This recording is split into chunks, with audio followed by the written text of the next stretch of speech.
Well, hello friends, and welcome to Ask Zach. This is an extra special off the floor episode. So I just came back from a last minute set of shows in Oklahoma, and so before I put away all my gear, I kind of wanted to show you what my kind of gear essentials are. Thought you might find it of interest, the things that I take that I think are must-haves. So all the different bits and pieces. So that's going to be our focus for today's episode. And I'm going to tell a little story about getting home from out of the country and all of a sudden being flooded with texts and such, and having to ask to go play some shows. So while you're thinking about it, you can go down in the corner and hit subscribe. If you've already done that, then I appreciate you supporting the show. There's multiple ways. The best is Patreon, which there's a link in the description for that. Also, of course, there's merch like this It's a Sickness shirt, which you can find at askzach.com or at the link in the description. Also, there's good old tip jar information. Much appreciated. All right, let's dive in. So I was on vacation with my family and out of the country, and I thought that while I was on Wi-Fi that I was going to get all of my text messages. I was wrong. So as we had a bunch of rigmarole that happened because of weather and such with the airlines, and we were supposed to land in Dallas, and we ended landing in Houston at Bush Intercontinental Airport and having to go through customs and immigration and all that jazz. And so as I was landing, there was a message from my buddy Paul Bogart asking if I could play, and there was also a message from his guitar player Nick Palmer asking if I could play that weekend. But I didn't know if they were talking about like 2 weeks ago or a week ago or what. Well, after we went through all the rigmarole of customs and immigration and all that jazz, I called Paul and I said, was this for last week or is this for this week? And he said, no, it's for this week. And he was hoping I could go because they had contacted another guitar player, but of course he was going to have to learn like 50 songs. And that's rough to go out with a lead guitar player that's never played a show with a group and know all those tunes. Also, I'll just be, straight up, I love playing. It wasn't the best timing because, of course, I was just coming in from another country with my family and needed to catch up on other stuff. But with Paul and the situation he was in, and also with me always wanting to play gigs, I just, can't play enough. I said yes. And so we got home on Thursday at 4 p.m., and then I had to leave at 8:30 a.m. the next day to drive for like 8 hours to go to Siloam Springs, Oklahoma, which is kind of on the border of Arkansas and Oklahoma. So played there on Friday night. And then on Saturday, had a really funny thing happen.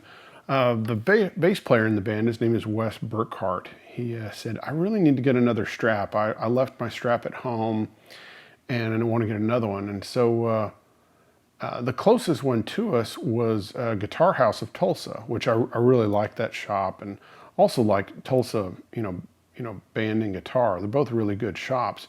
But House of Guitars, was closer. It was easier to get to, and we needed to get to load in at the Hard Rock. And so we stopped there, and I go in the shop, and Josh Scott from of JHS pedal fame was there. And I know Josh, I've known him for many years, and I know he gets this a lot, and he probably gets really tired of this, but he always shocks me about how tall he is. Because I'm about 6'2", and he just seems like he's a lot taller than I am.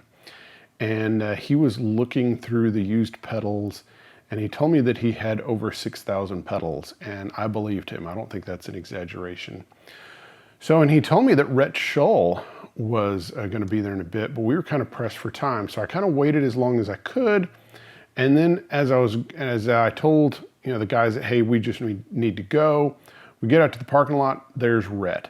And so Rhett was kind enough to get a photo, so I'll show that here, wherever I can show it.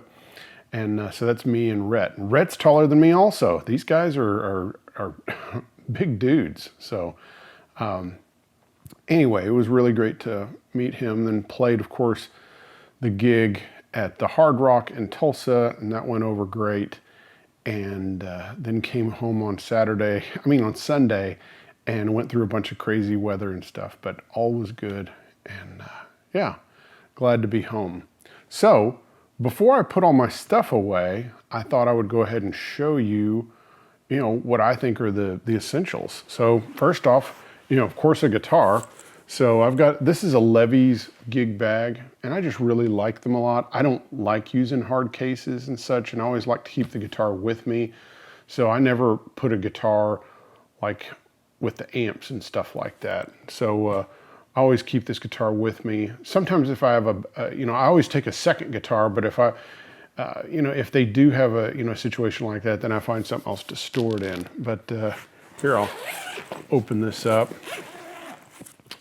So of course, here's my good old 57 Esquire, and here's my blue chip TPR 35 RB pick. I really like this one a lot. So I use either this or the D'Andrea medium heavy. So those are kind of my two favorite picks.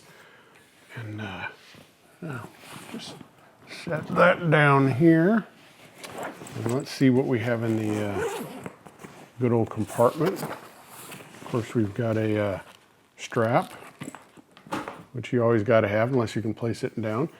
You got a nail file. This is essential for me because I play, picking fingers, and so especially if I haven't played a gig in a while, then usually my nails are a little longer and they'll get gouged out some, and that'll start to hang, and I'll tear my nails completely apart. So whenever I start gouging them out, I smooth them out with this, and usually I have this sitting on top of my amp. For me, it's an essential. In-ears. If you're not using wedges, these are an essential. And so these are just the cheapest Shure in-ears, and I like these. These work fine. Always got to make sure you have that. This is a Coricidin slide that my friend Chad Cox, who supports me on Patreon, gave me.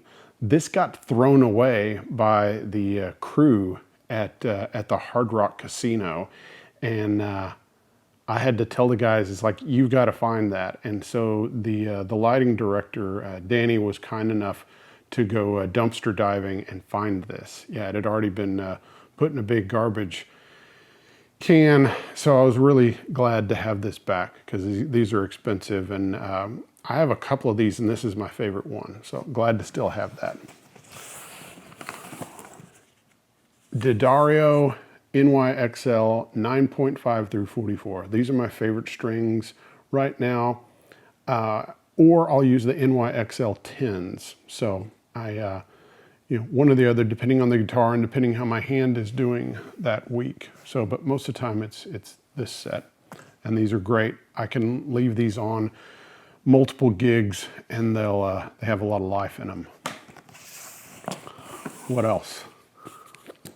String cutters. These are ones I stole from my mother when I was 13 years old, and of course the blue handle is essential for good tone. Peg winder. Of course, you got to be able to change strings. And of course, a capo. So, and this is a special Dunlop capo that's made for the 7 1/4 radius. If you look closely, you can see it has more curve to it.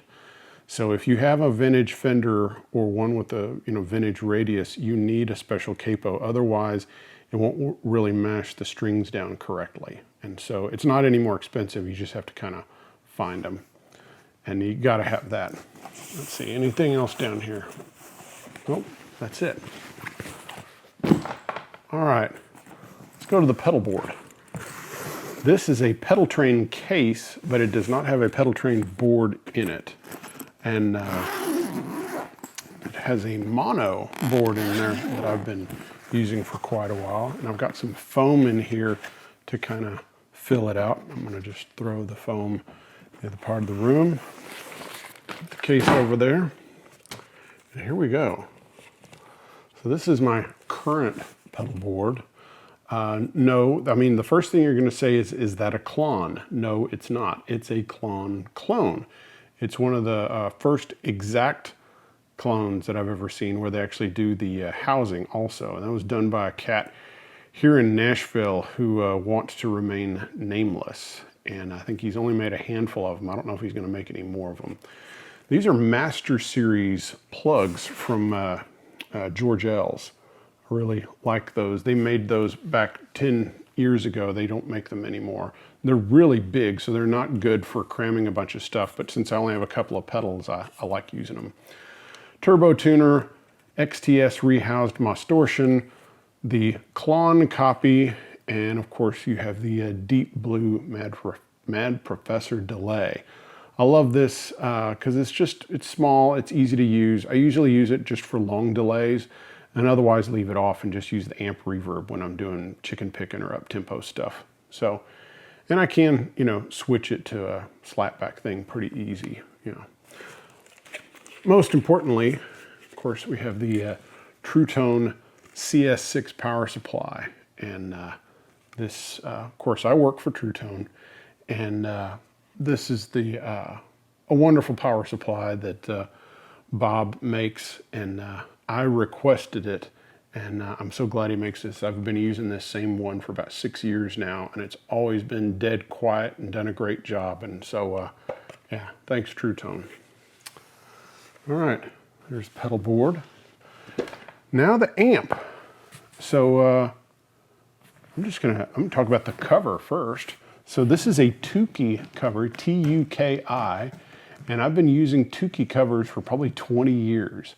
And I just really like them a lot. One, I like them because they have this really cool Velcro strap that holds it on. And so when you're sliding it around, you know, you're putting it in the back of a car or anything like that, it doesn't slide out of the cover. And I like that. So now I'm gonna make a big Velcro sound. Isn't that satisfying? Yeah, it's made out of a nice padded material. And it's got this little flap thing for the handle to go underneath that.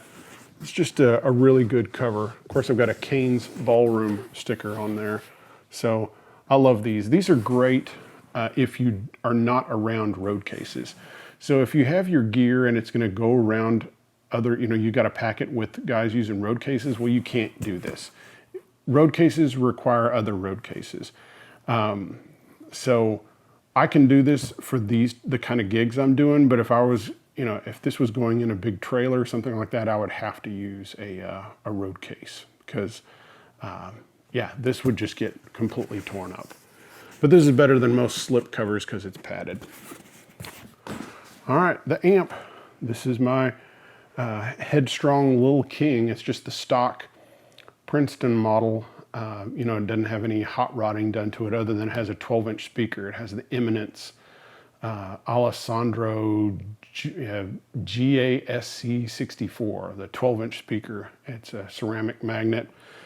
And this has quickly become a favorite amp for me. I've been using it for all my gigging since I got it, and it just does a stellar job. I run it about 4.5, and you know, of course, run the treble about 6 or 7, and the bass around 3. Reverb's a little over 2, and then speed and intensity. Speed's at 4, intensity's at 7, and yeah, I use the tremolo on the amp. You know, and I run the foot switch. So here, I'll just show the back real quick. So there's the speaker, and I run this over to the pedal board, and I mark the vibrato or tremolo side with a piece of colored tape, and so that way I can see quickly which side is which. And because the reverb I don't really turn off and on that much, so the tremolo is what I'm going to turn off and on. And so that's why I always put a nice piece of reflective tape on there. All right, let's move this to the side a little bit. And then we get to the final piece, which is this, what I call my GAC box. And it serves 2 purposes. So let's start pulling some of the stuff out. So You got a D'Addario Planet Waves cable with a right angle on one, a straight on the other. These are a couple guitarcables.com, and I'm not sure if they're still around or not, but these are some cables I got a while back that have really nice ends on it. It's really good cable, and these are each about 20 feet. And these are what I use a lot of the time. And they're really nice. So of course one is the guitar to the pedal board, and the other one is the pedal board back to the amp. And that's about how far I like to be away from my amp. And then the D'Addario cable is kind of a backup. So these are good. Oh, volume pedal. So sometimes I'll run this in front of my pedal board. Like on this run that we didn't have a steel player, and so I knew I was going to need to cover kind of some steel guitar-ish parts. And really, to me, that means using a volume pedal to swell into things. And so I ran this first. So guitar straight into the Dunlop Volume X, and then of course the output goes into the tuner on the board and on. If I was doing more of a pop rock thing, I would have a wah-wah pedal probably instead of this in front of my board. Guitar stands. Why? Because it just looks unprofessional when you have guitars all laying on amps or laying on the floor and stuff like that. So guitar stands are not expensive, and you know, I have a couple different ones lying around. This is a Grooven one, G-R-U-V-E-N, and I like this one because it you know, it kind of doesn't take up a lot of space, and it comes together like that, and it looks really nice and is very unobtrusive. So an old buddy of mine gave me a couple of these, and so I still use them. So that's one stand. Then my other one is one of the guys at True Tone gave me this when he was cleaning out his office. So this is a Aroma made in China guitar stand, and I like it because it folds up really well, and it's you know, it's been fine. So those are my two stands, because I always take two guitars. And I didn't show the other guitar just because it was just a backup Telecaster, and all I'd have with that is a strap and a backup capo. Extension cord, AC. So it's got 3 outlets on it, and then of course it's a grounded plug. That's essential. Don't show up to a gig without an extension cord, you know, without a multi, you know, plug on it, because you're gonna have to run it somehow. You're gonna have to run it for your pedal board or your amp, or maybe both. It's just an essential. IEC cables. With pedal boards and amps and such, you always have to have IEC cables. So here's one that I use, you know, for my pedal board, and then I have a second one just as a backup. So just because these are things that you can find, but it's awkward to have to go and find one of these right before a show. Of course, I'm always one to be prepared and have backups, and I don't take a backup amp anymore. My backup amp is this. It's this Strymon Iridium, and this does a great job. It sounds great, and that way I don't have to take another amp out on the road to take up more space, and also the tubes will get, you know, rattled to death, and this does a fine job. So I've already got, you know, a DC cable going into it that can plug into one of the extra outlets on my CS6. And then you have the input that'll go from the last pedal. The output will go to this radial JDI. And I like the sound of this direct box. One, I like that it's passive, but it's got the Jensen transformer, so it kind of softens the output some. And it's got, you know, phase reversal and ground lift and all that junk on there too. So there's my backup amp. And here's some that's just an essential for running tube amps, and this is the brown box. And so I really love being able to see what the voltage is coming in, and I get more consistent tone just by being able to kind of control where I'm at. And so you can have wall voltage that's as high as 125 or higher, or you can even have where it's around 115. So I like to run blackface style Fender amps at about 117. And so that way I'm able to, you know, control that. And of course I don't use it. I don't use any of the attenuation when you're at a place that has it at 115. But even then you'll find that it varies during the night. And depending on if, you know, what else is being run on that line. And so sometimes I'll have to turn it on or switch it, you know, during sets and stuff. All right. Now for my GAC box. So this is a Coca-Cola bottling company crate from Jackson, Tennessee, which is of course the home of Carl Perkins. And that's also the home of the Rockabilly Hall of Fame. And so my wife found this for me at a flea market out in the middle of nowhere. And I think it was 10 bucks, $5, something like that. And I found this is perfect because I can put all my stuff in it. Then I put it up like this, and you can put the amp on it. Well, there was a stage where we were playing at, and I felt like it was just a little too, you know, the stage was really nice, and it was a really nice venue. And I found out something really cool. Well, guess what? This Tukey cover will go perfectly over it. It'll just squash down a little bit, and I'm gonna have to get up to do this. But then the amp goes right on top. And all of a sudden you have the amp at a perfect height, and you've got it off the ground. And you want to get your amp off the ground when you're at a lot of these venues, especially if they have subs.